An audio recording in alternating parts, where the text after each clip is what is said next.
చెప్పేది ఖర్చు పెట్టలేదు పైసలు చెప్పేదా ఓట్లకు పైసలు కూడా అవసరం లేదు. ఎందుకు బదిలాడతానో అర్థం చేసుకో. నీ కొడుకు కొరకే కొడుకు నెల నుంచి బదిలాడతాను. నీ కొడుకు బదిలాడింది వేరు.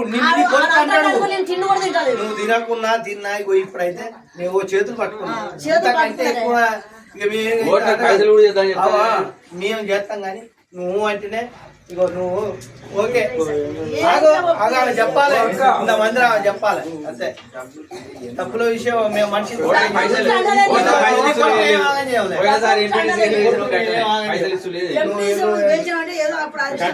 అన్ని గట్టిగా ఉంటాయి. ఇప్పుడు కూడా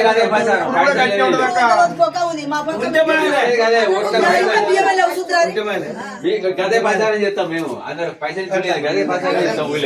మరి మీకేం లేకపోతే మేము ఉన్నామమ్మా.